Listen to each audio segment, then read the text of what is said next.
the next time you touch me, you're going to spend the night in jail. On today's movie recap, we are going to be looking at this beautiful, emotional, intriguing movie titled Blue Honeymoon, produced by Stan Nze. Movie opened up to these beautiful couples doing lovey-dovey. They are talking to their friend on phone on how the friend has supported them during their wedding and everything. They were so happy, and you can also feel the love in the air. The husband, Shude, and his wife, Kimberly, are actually very happy. Actually, Shude was told by his uncle that when he gets married, he's going to get part of his father's property, his inheritance from his father's business. But when he finally got married, he goes to meet with his uncle to ask him for his inheritance, and his uncle is telling him that there's nothing to give to him, that the business had already fallen, that what he saw was all fake, and he's actually in debt. Shude goes back home to talk to his wife, and he was explaining things to his wife, and his wife is like, "What are we going to do now? What are we going to do at this point in time?" Shude was actually very clueless because all his plan and focus was on that business. He had no other plan since he had just finished from university, and all his plan was to continue his father's business. He was trying to explain to his wife that he does not know what to do yet, but he later said that okay, let's just move on. Let's just get a job. I'll get a job. You will get a job. But his wife is like, no, she does not want to work. She already told him what she wants. She wants to start up a business. She wants to own a beauty store. She doesn't want to work, as they had discussed earlier before they got married, that she will have her two babies and open a beauty salon. It seems like this woman does not understand what is really happening in the family. It seems like she does not understand. He just said that okay, no problem. He stood up and he left. The next thing she comes and she's asking me for money to make her hair, that she needs to make her hair, that her hair is old. He's trying to convince her that the hair is still looking good, that he should just touch it here and there and to be fine. She's complaining to him that the hair is rough. He said she should use her other wigs, that she had other wigs that she should manage. He's like, those wigs are bad, she cannot make use of them. Then why did he bring her here if he cannot take care of her? Why did he marry her? He gets angry. He's like, I'm not going to pamper you like your father. I'm not your father. I'm not going to pamper you like your father. Do you hear? She gets angry. Why did you not marry me? Why did you not bring me here to suffer? Why did you not bring me here to suffer? I get angry that if he does not want to stay, let her go. She does not want to stay, let her leave his house. He walked out angrily. She understood that she had offended him, that she came back the next time to apologize. She told him that she was sorry for the way she spoke to him. He also apologized that he's sorry for yelling at her and that he does not want her to go back to her father's house. That he's very, very sorry. The next thing, she called her dad and she was asking him for allowance. Her father told her that she's now a married woman and she's no longer his responsibilities, that she's now her husband's responsibility, that he cannot send money for her, that she already knows that he has so many things that he's doing, that even the house that they are staying, he was the one that paid for the house that she and her husband are staying, that he does not have money to give to her, that she's now her husband's responsibility. She was very sad and unhappy. Her husband was standing behind her. He overheard what she was saying with her, what her father was saying. Then after the call, he told her he had already sent her 50,000. Let her try and restock the house with food. She was not asking him for the money for the hair again. And like, he does not have that money right now. And when he does, he's going to give it to her, that he does not have the money. She said, okay, I understand. Then she walks out. Now the husband is pissed off with what his uncle did to him. He's not complaining to his friend or how his uncle deceived him into getting married, that he was not truly ready for marriage. If his uncle had not told him that when he gets married, he's going to take over his father's business, he would not have gotten married now. He was so angry when he was talking to his friend. You know how you talk to your friend and you tell your friend your mind the way it is without any filter. He did not know that his wife was hearing him from behind. In her mind, he married her because of his inheritance. She now asked him, did you marry because of your father's inheritance? He could not answer. He said yes, but then he was so sad. He wasn't happy. He tried talking to his wife, but she did not agree. She came out again with her bags. She wanted to leave the house. He was not begging her, please don't go, stay. I not marry you because of the inheritance. I know I did not tell you about this inheritance stuff that is part of the reason I married you, but I did not marry you totally because of the inheritance, but it's because I actually love you. That's why I got married to you. He was trying to explain to his wife, but she did not agree. He was trying to explain to his wife that even if in the next 20 years, 50 years, I'm still going to choose you. She did not agree. She left and she went to stay with her friend Kosi. She was not telling her friend how her husband married her because of inheritance. And her friend was like, oh, I did not know, it's not nice. But she came back again to stay with her husband. Her husband was so happy to see her. He was so excited. He was so happy she came back. He had missed her so much. She said she only came to sort things out so they would talk things out. She did not come for him to be hugging her and feeling so happy. Anyway, the husband did not mind. He was so happy, he was so excited, and he was jumping. She went for a job interview and she is told that she did not qualify for the job, that the job requires somebody with 5 years experience, and she said she just came out from NYC, so she did not qualify for the job. So she left. And her way going out, she met this man. Apparently, is the boss. She hit him and she was like, "Oh, sorry, sir. Sorry, I'm so sorry. I'm so sorry for that." They went their different ways. When she got home, she received a phone call that she had been hired for the job. She was so happy. She was so excited. She was even dancing that, oh, God has done this one for me. Quick disclaimer, this recap is not meant to replace the original movie, it's meant for educational purpose only. This movie is showing on Love Story Media on YouTube. Heavy spoilers ahead, go and watch it. The next scene, she already resumed work, and the boss was now asking her about her name, and she was not telling her about her name, on how her name have changed to today's day because she's married. The boss sees her finger and is very disappointed. By look at the face, you know that he's already disappointed that she's a married woman. She gets home and her friend came to visit her. She was telling her friend about her job, how she managed to get the job, how she was told she was not qualified. And she later got the job because the boss needed a PA and the pay was very good and the workplace had a very high standard that she needed to save a lot of money for be able to meet up the standard of the people working in that company. Her friend was actually very happy for her. Her husband pleaded for her to make pepper soup for him because he was feeling cold and he was tired. She refuses. She takes his phone, opens the food app and tell him to order food by himself because she's not his maid that she will make pepper soup for him. He was trying to plead with her to please make pepper soup for him, but her character towards him have already changed. She already has cold feet towards him. She had a feeling that because he married her because of her his inheritance, so she just walked out of him. She got to work the next day. She came late actually, and the boss was asking her why she came late. She was now trying to explain how she missed the boss that was supposed to bring her to work early. Her boss was looking at her and he saw how she was scratching her hair and he was like, "Why is your hair so untidy?" She's like, she does not have money to fix it, but if she get her salary this month, that she's going to fix it. He said, let her not come to work tomorrow, let her sort herself. She was still trying to explain to him that he said he's going to give her money to get a new hair. Her husband started a new job. This job was quite stressful for him. He was complaining to his friend. His friend was also trying to tell him not to do the job, that the job is too small for him. He's even complaining that, oh, he had good grades in school. After 4 years, good grades, sleepless night, yet nothing to show for it after 2 years of graduation. 2 months of graduation, actually, nothing to show for it. He was complaining bitterly to his friend. His friend promised him that he's going to talk to someone on his behalf. He was so happy. He hugged his friend. He told him thank you very much. He was so happy that his friend has trying to talk to someone for him.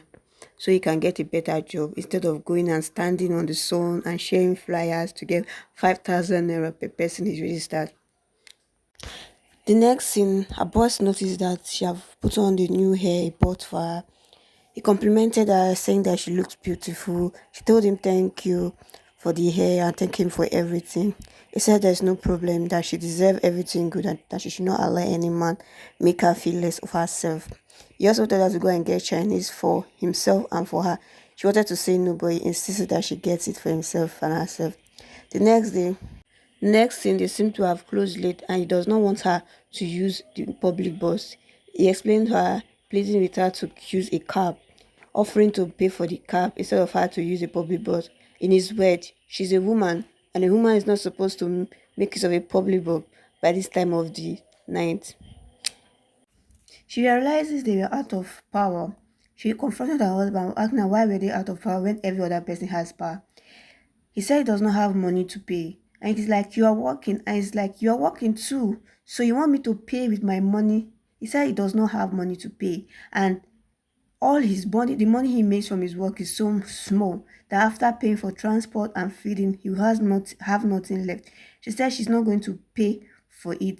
He said that she should pay for it, that she has money now.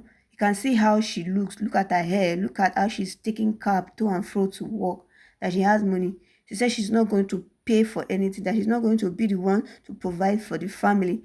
How much does it think that she has? She's not going to provide for the family. She was so angry that she left her husband. She went to her friend's house and started complaining to her friend on how her husband wants her to provide for the family. That since she got married to this man, all her life has been bleak. Does not understand what is happening to her, and she was even regretting why she actually got married. There was nothing there to understand to or to enjoy in this marriage of hers. She was complaining to her friend. Her friend actually supported her, like, why did you even marry himself? I was even trying to ask that question. Why did you even marry him? I wanted to ask you that question before you got married, too. But anyway, she came home again. Her husband have called her to come so they can talk things over. This time around, he was calm and explained things to her. He was telling her how he does not have enough right now and does not want anything to happen to their family. But he's sorry that he did not meet up to her expectation. But he does not want her to doubt her or his love for her. But he wants her to encourage him to help in the family,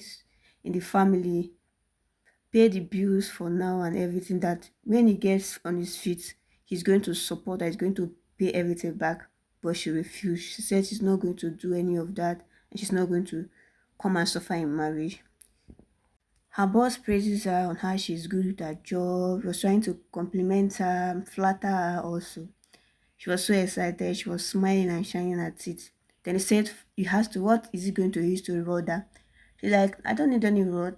I'm actually doing my job. She said she actually doing her job and she does not need any reward. The boss decided that, okay, I'm going to assign the official car to you. Since there are cars in the company that they are not using, I can assign one to you with a driver that will take you to, bring you to work and take you back home every day. She's like, no, sir, I don't want it. She rejected the offer because it was so unreal for her. She rejected the offer. She comes to take care of her sick boss. She took him to his room upstairs. This looks like he's not really actually sick with the way things are. The way he was looking at her, the way he was holding her, the way he was trying to touch her. She took good care of him, Sha. She fed him pepper soup so he feel better. She gave him rice to eat. She also made sure he was fine.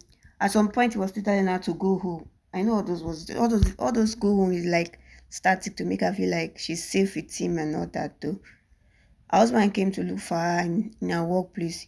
He was angry. He was actually begging her to come back home. He was not that angry, but he was not feeling so happy. He was begging her to come back home. But she refused. He was telling her, please come back home. She refused. She said she's not going back home because her friend's house is closer to her workplace. And his house, there is no light and anything. They cannot stay there. It's like, oh, you don't want to come back home for me? No problem now. No problem. Stay. He just left and leave her there. As she was talking to her husband, her boss came. He took her in his car and they were going for lunch. Her husband saw her in the car. He's like, is that not my wife in that car? Who is that person in that car with my wife? He was like, is that not my wife in that car? Who is that person in that car with my wife now? She's so happy, telling her friends how her boss is so nice, how her boss have already been the person that has truly valued her, and how he has showed her so much care. All the things he has done for her, no one has ever done such a thing for her. Her friends support her and all that. Her husband calls her and is trying to know if they can see so they can talk things over. He's trying to put his family back together, but she says she's not free. But he said anytime that she's free, she should let him know that he's willing, that he's going to listen to her, that they should meet over the weekend so they can talk things over, so everything will be fine together. But she refuses. She just gave him the excuse that she's busy and she needs time.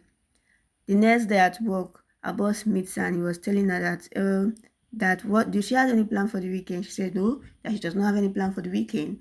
And he said, okay, he will be free at home, he'll be alone at home. that he will be needing some company. If she can come, she noted an agreement that she'll be able to come to keep him company for the weekend. She comes to his house by the weekend and they stayed together, drank wine together, ate together, laughed together, played together, and did everything together. During this period, she posted one of her picture in the house in her WhatsApp status, and her husband finds this picture. He was so angry. He had to call his friend, to call her friend Kosi, to tell him where his wife is. He was so angry. The next work day, Shude came to the workplace to quarrel with the boss. He was so angry, yelling at the boss. What were you doing with my wife throughout the weekend? The boss was asking, who is your wife? Why acting like you don't know who my wife is? Kimberly is my wife. What were you doing to her with her throughout the weekend? Kimberly came outside and she was like, what are you doing here? Why are you causing nuisance with my workplace? He was so angry. He raised her hand up. You are a married woman, for crying out loud. What are you doing with another man in his house throughout the weekend?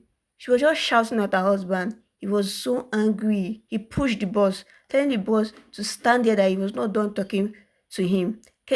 Kimberly was trying to plead with her boss. She was just pleading with her boss, actually. She was not even looking at her husband very well. She was just pleading with her boss, please, please. Apparently, she's trying to protect her job, but not her marriage. She told her husband to leave the workplace. She came inside to talk to her boss, telling her boss that she's sorry for what her husband did, that it will not happen again, blah, blah, blah. But look at this man now. He's looking for something else, something different, something more than staff and boss relationship. He moved closer to her, trying to persuade her to look at his way and not her husband. She came back home that day because she had been living with her friend, but today she came back home to talk to her husband. This time around, she did not come to lay accusation. She did not come to blame him for anything that has happened. She just wanted to have a very clear and calm conversation with him, a one-on-one emotional conversation with her husband. They spoke for a very long time. She tried to understand why he married her. He told her he married her because he loved her and not because she was her only option and all that. He told her he married her not because of his inheritance also, but because he loved her, he wants to be with her, he wants to spend his whole life with her. That's why he married her. But since she wants to be with her boss, it's fine. She can go and pack her things and go and live with him if what she wants is a divorce. She told him, is that what you think of me? A flashback where they now showed how she turned her boss down, because she came to realize that what the boss does is make women fall in love with him, make them feel special, use them and dump them. Because why will a man want to continue having a relationship? Why will a man not mind having a relationship with a married woman, even if he knows she's married? She was so disappointed in the man. Then she said she's not doing that with him. She walked out of her boss. She explained it to her husband. Her husband was shocked. She told her husband that she's not leaving him for anything or because of her boss. She's not leaving him for her boss or anything. That she has to be with him no matter what is happening. They are going to be together and go through this storm together. The next day, she comes to work with all the gifts her boss has bought for her. Every single thing he has bought for her. Both the gifts he gave her the day she stayed over in his place. She brought everything back to him and told him thank you for the gift and all that. They thought she wanted to resign, but she said no, that she's not resigning because he has said she's very good at her job, that she's going to continue to work in the office, that no matter if he tries to make her life miserable, that she's going to post him on social media, and he knows how wide social media can be. He was disappointed that she did not quit. She ran outside to meet her husband, and the both of them left the place happily. Thank you for watching today's recap. Please like and subscribe to our channel for more interest